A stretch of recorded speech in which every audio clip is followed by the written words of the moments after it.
Hello, this is CSJ Group 1. My name is Mkisari Chojevia and I'll take you through the introduction to our project.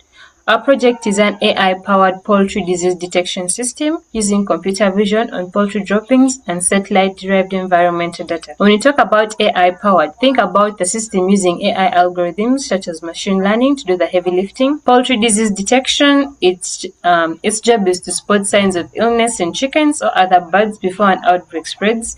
Computer vision on poultry droppings. It takes pictures of the bird's waste and analyzes them, just like how you'd look at a photo and see that something's wrong. The AI learns what healthy versus sick droppings look like. Satellite-derived environmental data. It pulls information from satellites such as humidity, temperature, vegetation, rainfall, among others that can influence the disease spread. The introduction.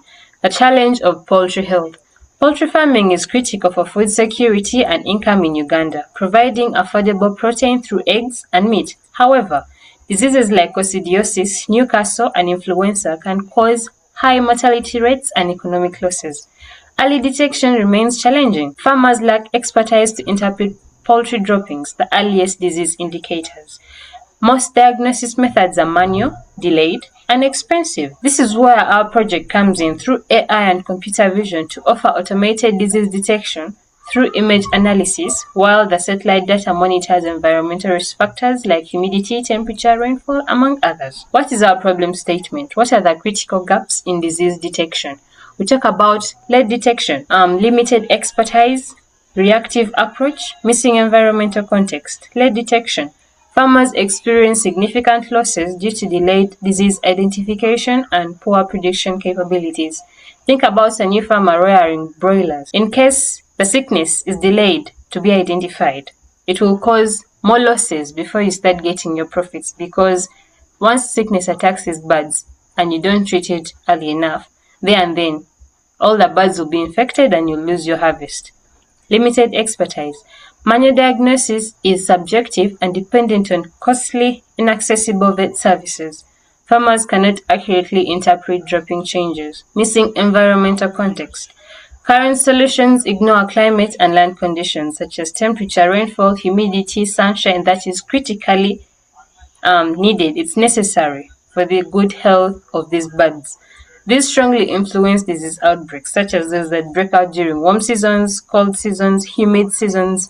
Then reactive approach. We talk about disease detection remaining reactive rather than preventative, leading to avoidable production losses and reduced farmer income. Here shows some visual disease indicators. On my right, you'll see healthy bird droppings, normal droppings, and on my left, you'll see infected birds. On the right, the normal birds, you'll see that the normal droppings are firm and brown with white turrets, showing clear separation of feces, urine, and the paper that has absorbed the urine itself. And then on the left, you'll see droppings that show distinct color patterns, such as foamy white for Gamboro, greenish for Newcastle, yellow for parasites, black for internal bleeding, to mention but a few. Thank you.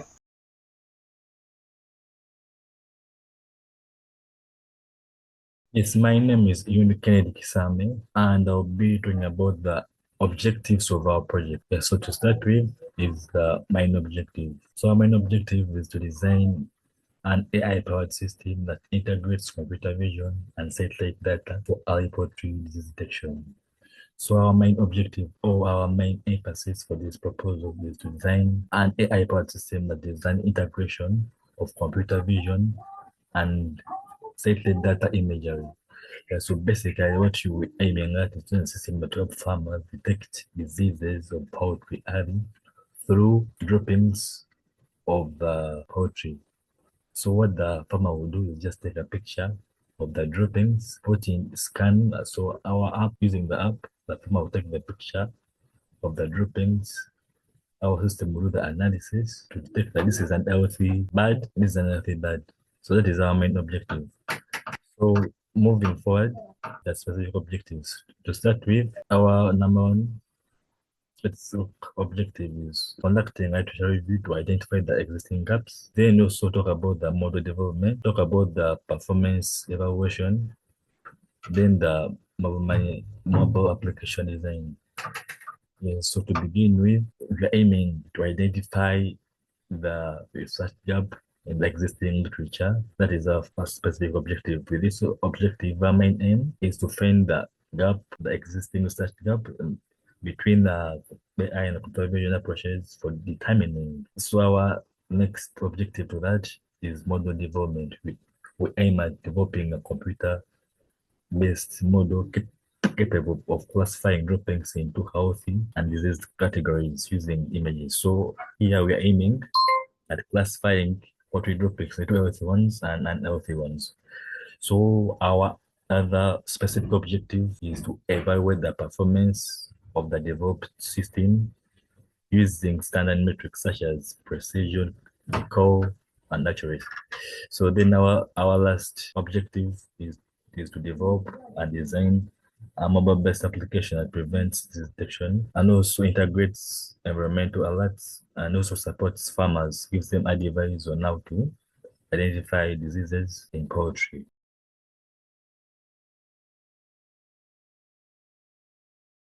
Hello everyone, this is Yiga Isaac Marvin, and I'll be taking you through the methodology for the project for CSJ1, and that is the poultry detection project, poultry disease detection. Now we're going to be based on design and implementation research. We will be following development, training, testing, and evaluating our product to ensure quality and useful results. For the image data set, we already have a pre-existing data set, though its images are classified using their parent folders. So we're going to have to use RoboFlow to annotate these diagrams so as we can draw bounding boxes on the items we need in each particular image, and also with the disease label so that you can get the label.txt files that will be used in training the yellow V8 nano algorithm that will be used in the poultry detection.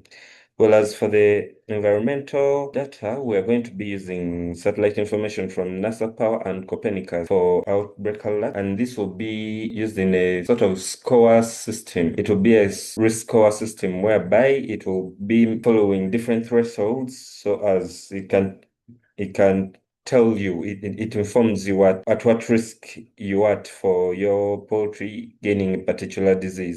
For the system architecture, we're going to have an image detection model, which is going to be in Flutter. In the mobile app, we will use the Yellow V8 Nano. We can't use the original thing because it will be too big for our mobile Android device, so Android or iOS, because we're going to be using Flutter. So we are going to use a Yellow V8 Nano CNN trained on 1,300 annotated images. The input will be 640 by 640 pixels, and this will be for uniformity, so as the algorithm can be trained on uniform data. So our pipeline will include an image resizer, then real-time classification from focal images that will be in the image detection module. Then the outbreak information will be using data from NASA and Copernicus, which will inform farmers of potential disease risks through notifications, and times it will help out with the predictions. When a farmer inputs their decoy image for analysis, we can check and also give that information as just additional information, just not to tell them that it won't be used in predicting, but it will be additional information.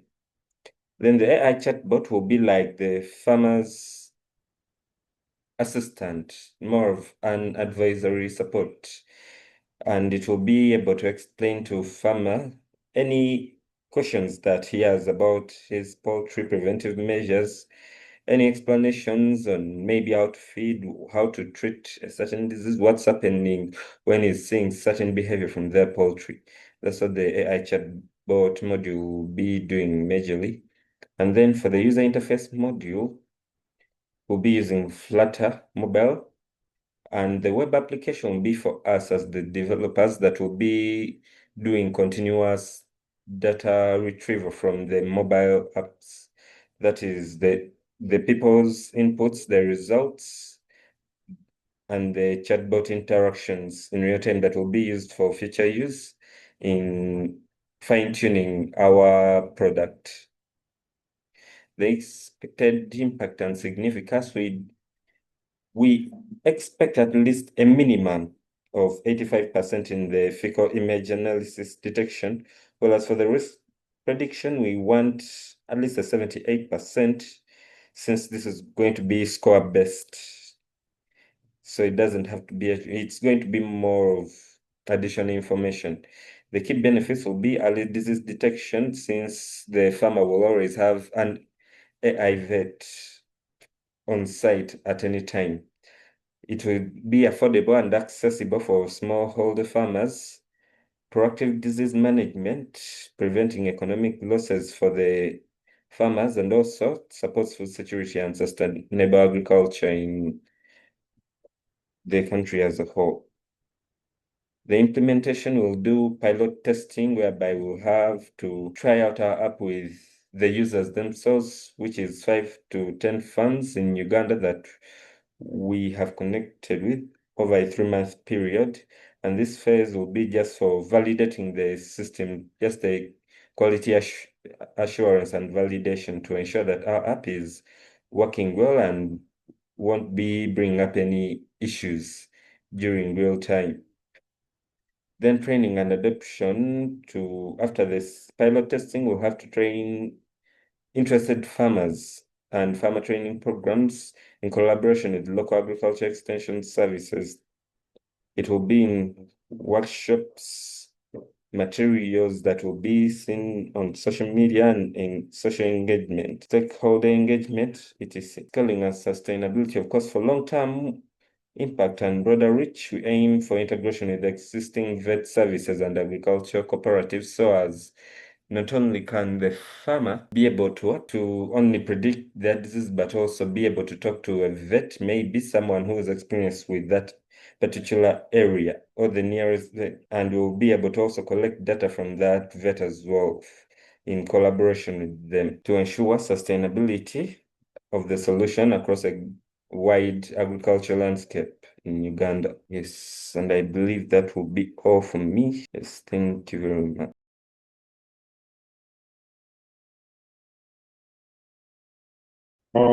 We talk about the challenges faced by farmers and other systems and the solutions our system provide. First challenge is limited image diversity. So the solution our system provide is data augmentation and transfer learning from similar agricultural data sets. Where a system will predict the disease based on different data sets, compare them for better prediction. Next challenge is connectivity in rural areas. Our system provide an offline capable mobile app with cloud sync when connection is available. So the farmer may take a picture, but they may be in poor connection. So our system will provide them an interface whereby once they get a stable connection, the disease will then be predicted through the analysis of the image. The next challenge is farmer technology adoption. So farmers may find it difficult to connect to previous systems, so as to provide an intuitive user interface for better experience for the farmers, and also local language support to support farmers that may not understand English properly. The next challenge faced by previous system is model generalization. So ours provide a continuous learning. We shall have continuous learning with farmer feedback and period model retraining. So we shall get feedback from the farmers and retrain the model based on the feedback provided by the farmers. So these are feature enhancements we shall implement once the system is fully deployed and accessible in the market. The first one is multi-species support, whereby we shall focus on also other types of birds, not just poultry, but also ducks, turkeys, and guinea fowls. The next one is integration with input-output sensors, such as temperature sensors, for better prediction of the disease. The next one is predictive modeling for disease outbreak forecasting. So we shall be able to predict that a certain disease has outbreak in a certain area. And then also we shall notify the farmer and provide solutions on what they should do. The next one is expansion to other livestock, not just poultry, but also cattle, pigs, sheep, and so on. Next is an API for integration with existing farm management systems. Sure, we shall provide a flexible interface for seamless data exchange with other agricultural software, streaming operations, and data analysis for farmers. So in conclusion, the project is more than just technology. It's a commitment to sustainable agriculture and the well-being of communities.